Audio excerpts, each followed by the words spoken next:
Shalom, irmãos amados, que Deus abençoe vocês todos que vão participar comigo desse estudo glorioso, estudo bíblico, dentro da carta de Tiago, para a honra e a glória do Senhor. Hoje é mais um estudo. Hoje nós vamos falar sobre a prática da palavra de Deus, viver e praticar a palavra do Senhor. Eu já peço para você, se não é inscrito no canal, se inscreva no canal, ative o sininho das notificações.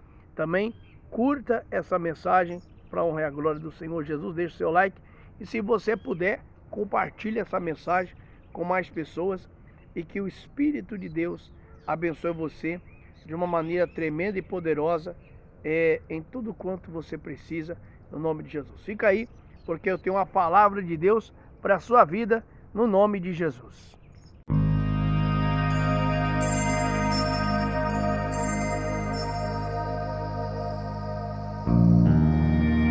Muito bem, meus amigos, sejam bem-vindos ao canal Pastor Elton Lopes. Hoje nós vamos estar aqui nesse assunto do estudo da Palavra de Deus. Hoje é o sexto estudo dentro da epístola, dentro da carta de Tiago.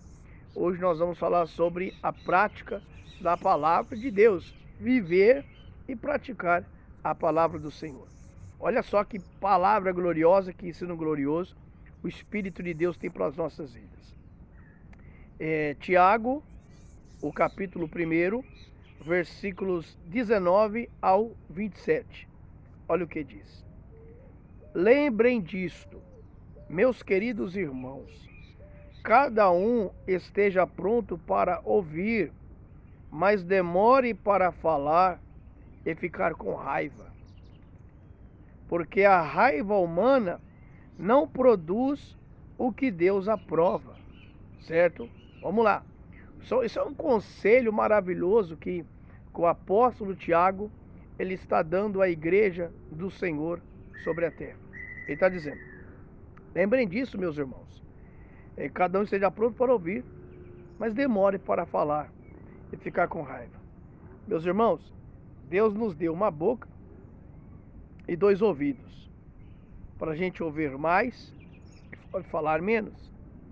Todo aquele que acaba falando demais, ele acaba se metendo em confusão. Todos aqueles que acabam tagarelando demais, acabam se metendo em enrascada. Agora, a pessoa que pouco fala, ela pouco se mete em confusão. E quando ela vai falar alguma coisa, ela vai abrir a sua boca com sabedoria. E se ela falar algo, ela vai falar algo para edificar, para ajudar e nunca para ser um tropeço, uma pedra de tropeço no caminho de alguém. E ele continua dizendo o seguinte, porque a raiva humana não produz o que Deus aprova. Você acha que é certo um crente, né? Independentemente da denominação da denominação cristã que você frequenta, né? Você acha que é correto você estar com raiva e depois que você já entregou sua vida para Jesus, você está indo na igreja, ouvindo a palavra de Deus, você já tem um conhecimento da palavra de Deus, você acha que é correto você estar no seu coração produzindo raiva contra alguém? Eu conheço pessoas que falam assim, nossa, eu não posso nem ver fulano de tal, eu tenho uma raiva de fulano, eu não vou com a cara de fulano, e ali vai criando aquele clima ruim, aquele clima chato, dentro de uma congregação, dentro de uma comunidade, e ali, meus amigos, meus irmãos, é algo ruim que Deus não aprova, porque a raiva, o ódio, ele excita contenda, e nós temos que ser vigilantes concernente a isso, para nós não darmos lugar ao adversário. Como diz a palavra de Deus, Efésios 4:27, não deis lugar ao diabo. E quando nós deixamos a raiva entrar em nossos corações, nós estamos dando lugar ao inimigo nas nossas vidas. Você sabe que para que alguém cometa um crime, uma criminalidade, tire a raiva de alguém, ele primeiro deixou a raiva entrar no seu coração, deixou a raiva trabalhar na sua mente. e ali depois ele expôs aquilo para fora da maneira mais covarde e desnecessária e acabou intentando contra a vida de alguém. Então você tem que se controlar. Você não pode deixar a raiva, as coisas ruins dominarem você. É você que tem que dominar essas coisas e expulsar essas coisas da sua vida a fim de que o nome de Deus seja glorificado em ti e através da sua vida. E olha o que diz no versículo 21. Portanto, deixem todo costume imoral e toda má conduta. Deixem todo costume imoral e toda má conduta. Será que é certo, depois de um tempo que você entregou sua vida para Jesus, depois de um tempo que você está ali caminhando na presença de Deus, você está na sua vida com costumes imorais? Será que é correto isso? Claro que não. Não é correto isso e nunca vai ser.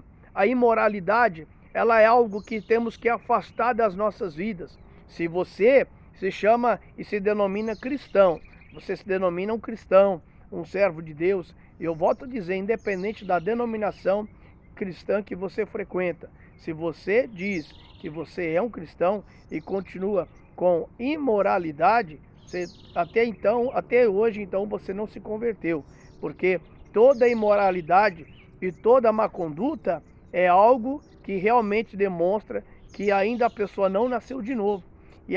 Porque se ela tivesse nascido de novo, novamente, e se ela está entregando a vida dela para Jesus e buscando e confiando na sua palavra, essas coisas ruins não mais dominarão a vida do crente. A imoralidade e os maus costumes que antes dominavam a sua vida lá fora, quando você ainda não conhecia a Deus e a sua palavra, aí, se você antes lá fora, você era dominado por essas coisas, hoje, na presença de Deus, o negócio tem que ser diferente. Deus tem que ser o Senhor da tua vida. Jesus Cristo, o Senhor da tua vida. E você não pode mais ser dominado por essas coisas imorais e ruins que desaprovam o caráter de Deus na sua vida, desaprovam você, dizendo que você até então, você não é servo de Deus coisíssima nenhuma e que você precisa ser transformado, mudado para a honra e a glória do Senhor. Ele continua dizendo, aceitem, no versículo 21 ainda, aceitem com humildade a mensagem que Deus planta no coração de vocês, a qual pode salvá-los. Aceitem com humildade, ou seja, ao ouvir a palavra, ao ouvir a mensagem, ao ouvir a correção de Deus, a exortação da parte de Deus, o ensino da palavra, aceite isso para a tua vida. Não endureça os seus corações. Não endureça o seu coração a ponto de você não mais aceitar a palavra de Deus e todas as vezes que o Espírito Santo de Deus usar alguém para falar com você, você então, de certo modo, de certa forma, não vai aceitar. Você não vai confiar e você vai endurecer o seu coração. Meu amigo, minha amiga, aceite a palavra de Deus na sua vida. Aceite a palavra de Deus no seu coração, no nome do Senhor Jesus Cristo, e seja cada vez mudado para a honra e a glória do nome desse Deus poderoso, porque o Senhor Deus quer transformar você com o objetivo de você estar um dia preparado para habitar nas mansões celestiais juntamente com Ele, como diz as Sagradas Escrituras, como nosso Senhor Jesus Cristo nos diz lá no livro de São João, no capítulo 14. Então, nós precisamos estar dominados pela palavra e aceitar a palavra. Tem gente que quando ele ouve uma palavra, ele ouve uma correção, ele ouve o pregador pregando uma palavra mais dura, ele não aceita. Ele fala, está julgando, está me julgando. Meu amigo, minha amiga, não é julgamento. O nosso Senhor Jesus, ele diz que o Filho do Homem não veio para julgar, ele veio para salvar. Ele ainda está salvando, ele está dando uma palavra para salvar as vidas e os corações. Eu lembro daquela passagem daquela mulher que foi pega em adultério, e aí Jesus disse, depois que Jesus dá aquela palavra e as multidões jogam as pedras fora, a qual ele disse, quem não tiver pecado que atire a primeira pedra, e quando ele diz isso, aí toda a multidão vai embora, fica Jesus e aquela mulher. Aí ele pergunta, mulher, ninguém te condenou? E ela falou, não, Senhor. Então ele diz, eu também não te condeno. Ele diz, eu também não te condeno. Então, vai, mas não peque mais. Então, meu amigo, minha amiga, o pecado é um grande problema. E como é que você consegue se livrar do pecado? Primeiramente, ouvindo a palavra de Deus. Quando você ouve a palavra de Deus, você recebe a fé necessária para você lutar contra todo tipo de pecado, todo tipo de algo ruim, então para você então poder obter a sua vitória. Então aceite a palavra. Quando você estiver na sua igreja, na denominação cristã que você frequenta, você aceite a palavra. Aceite a palavra que o teu pastor, ou o padre que seja está pregando, aceite a palavra. Não endureça o seu coração. Se é a palavra de Deus, aceite na sua vida. Se é a palavra de Deus, aceite ela no seu coração. Se é o pastor que está pregando, se é o padre, se é o ancião, você tem que aceitar a palavra de Deus como ela é, como aqui está escrito na palavra do Senhor. Você não pode endurecer o seu coração ao ponto de dizer, isso eu não aceito, isso eu aceito, isso é de Deus, isso é de Deus. Se está pregando dentro da Bíblia Sagrada, nós temos que abrir o coração, ser humildes e aceitar e dizer, Deus, eu preciso de mudança. Na continuação diz o seguinte, não se enganem, no versículo 22, não sejam apenas ouvintes dessa mensagem, mas a ponham em prática. Então, quer dizer, olha só, tem gente que ele é um bom, como é que eu posso te falar? Ele é um bom crente só de boca. Já viu crente de boca? Crente de boca ele é assim. Não, você pergunta para ele, não, eu sou um servo de Deus. Não, eu vou na igreja. Não, eu sou um servo de Deus, eu entreguei minha vida para Jesus. Eu vou na denominação tal, ou eu vou na denominação X. Faz 20 anos que eu vou na denominação Y, faz 40 anos que eu vou na denominação tal. É assim que funciona. Aí, mas na verdade, quando você vai olhar a vida da pessoa, você vai perceber que a pessoa, ela não coloca em prática os ensinos que ela ouve da palavra do Senhor. Porque no versículo 23 diz o seguinte, porque aquele que ouve a mensagem e não a põe em prática, é como uma pessoa que olha no espelho e vê como é. Ou seja, o que está dizendo? Você olha lá no espelho, você está vendo o seu reflexo, certo? Imagina assim, você está vendo o seu reflexo no espelho. Aí dá uma boa olhada, e aí de repente, depois vai embora. Ele vai embora. E diz a palavra de Deus. E logo depois vai embora e esquece a sua aparência. Ou seja, você olha no espelho, contempla ali a sua fisionomia, roupa, a cor, os detalhes da roupa que você está. E de repente você sai daquele espelho e logo você esquece dos detalhes que você viu, de como você se viu naquele espelho. E assim, é aquele que, de certo modo, ele ouve a palavra de Deus, mas não pratica. Ele ouviu nesse momento, ele guardou nesse momento, ele compreendeu nesse momento, ele fala, não é verdade, ele até concorda, não é verdade, eu preciso mudar, eu preciso ser transformado, eu preciso ser libertado, eu preciso parar com esse vício, eu preciso mudar aqui meus pensamentos, eu preciso controlar minha língua, eu preciso controlar os meus olhos, eu preciso parar de ser essa pessoa ruim que eu sou, mas, o que acontece? Acabou o culto, acabou ali a reunião, vai embora para casa. E aí, chega em casa, nem lembra mais do que foi falado. Todo aquele discurso de consciência que ela se teve naquele momento da reunião, foi tudo embora. Que ela chega em casa, ela passa a ser a mesma pessoa que ela continua sendo, a mesma pessoa que ela era. E detalhe, pode até se tornar pior. Porque agora ela conhece a palavra de Deus, ela sabe como tem que ser e não muda. Jesus disse assim, lá no Evangelho de São Mateus, que ele faz uma comparação. Aquele que ouve a palavra e pratica, aquele que ouve e não pratica. Ele fala, ao que ouve a palavra e pratica, compará-lo-ei ao homem que construiu a sua casa sobre a rocha. E veio o vento, veio a tempestade, e não pôde derrubar aquela casa, porque ela estava alicerçada, construída sobre uma rocha. Mas ele disse assim também: mas aquele que ouve as minhas palavras e não pratica, compará-lo-ei ao homem que construiu a casa sobre a areia. E quando veio a tempestade, soprou os ventos, e veio as ondas, as águas, derrubou, e aquela casa não pôde aguentar. Assim é todo aquele que ouve a palavra e não pratica.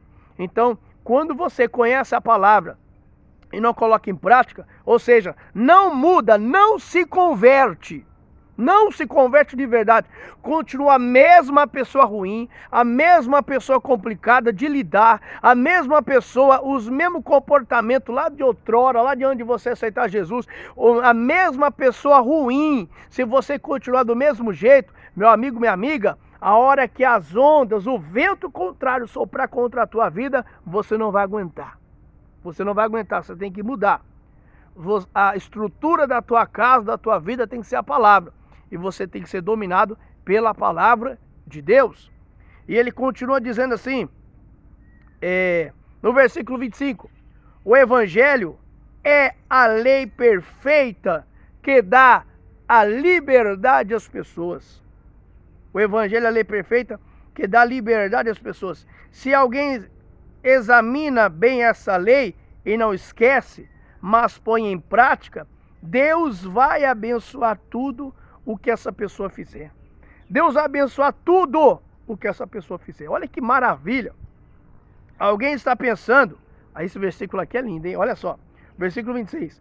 Alguém está pensando que é religioso? Aí vem o crente: não, sou religioso. Como eu já falei, sou da igreja tal, sou da denominação tal. Aí bate no peito com orgulho, né? Como se a placa da igreja fosse salvar ele, coitado. Como se a placa da igreja vai salvar você, minha irmãzinha, meu irmãozão. Não, não, não. O que vai nos salvar, como diz a Sagrada Escritura, primeiramente a fé naquilo que o nosso Senhor Jesus Cristo fez por nós na cruz do Calvário. Pela graça sois salvos, como diz lá em Efésios 2. Pela graça sois salvos, ou seja, pela graça, pelo favor imerecido, pela graça de Deus, que deu seu Filho unigênito para morrer por nós. Certo? Certo. Só que em Tiago também, na epístola de Tiago, nós vamos entender que além da fé para ser salvo, eu preciso praticar obras de crente. Eu preciso praticar obras de pessoas que realmente conhecem a palavra de Deus e que vivem ela. Tem gente que fala assim: não, a gente é salvo só pela fé.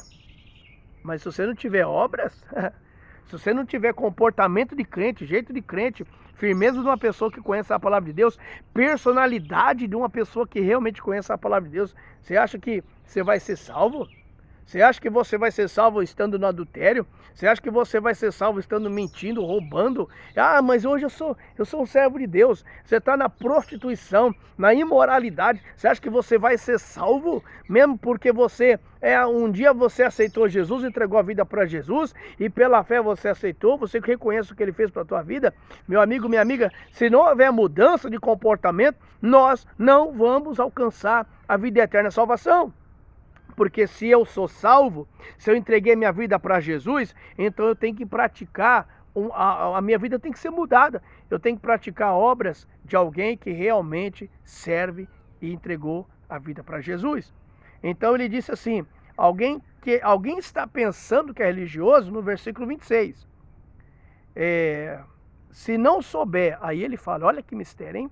Se não souber controlar a língua, se não souber controlar a sua língua, a sua religião não vale nada. Se não souber controlar a sua língua, a sua religião não vale nada. E ele está enganando a si mesmo. Aí, tá vendo? Começa por aí, ó. Fala demais, fala o que quer, fala o que vem na cabeça, achando que é dono da razão, dono da verdade. Cuidado. A religião verdadeira, como diz a palavra do Senhor, que nós estamos lendo aqui, olha só, é controlar a sua língua. Você tem que saber o que você vai falar, não fala o que vem na primeira vez na boca, não. Aí ele diz assim o seguinte, para Deus, no versículo 27, para Deus o Pai, a religião pura, para Deus o Pai, a religião pura e verdadeira é esta. Aí ele conclui dizendo, qual é? Ajudar os órfãos e as viúvas nas suas aflições e não se manchar com as coisas más deste mundo. Tá entendendo? A religião verdadeira. Lá, vamos lá. Eu estou servindo a Deus, você tá? Então tá. Você está ajudando o próximo. Se você é uma pessoa que não é avarenta e que procura estender as mãos e ajudar o próximo, então você está cumprindo a palavra de Deus. E aí, está fugindo da imoralidade do mundo? Está fugindo das coisas desse mundo? Ou você está se contaminando? Porque se você se colocar e se contaminar com as coisas deste mundo, você não está vivendo aquilo que o Espírito Santo realmente ele quer para a tua vida. Então, essa é a religião pura, verdadeira, sem mácula, que você ajude as pessoas necessitadas, ajude o seu próximo com aquilo que você puder fazer, porque isso é amar ao próximo. Não é de boca para fora não, amar eu amo. O amor tem que ser demonstrado.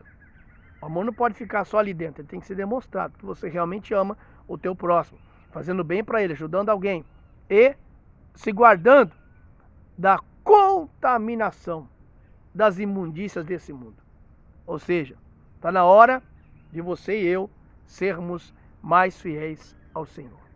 Meu amigo, minha amiga, que Deus te abençoe. Fique com esse estudo, fique com essa palavra. Deixe a sua curtida, deixe o seu like. Deus abençoe você. Deixe os seus comentários também. O que você acha desta palavra de Deus? Porque Deus é maravilhoso. Fique com Deus, que Deus abençoe. Shalom e glória a Deus por você, pela tua vida. Que o Senhor te abençoe. Se arrependa, procure a Deus e viva a sua palavra de fato e de verdade, no nome de Jesus.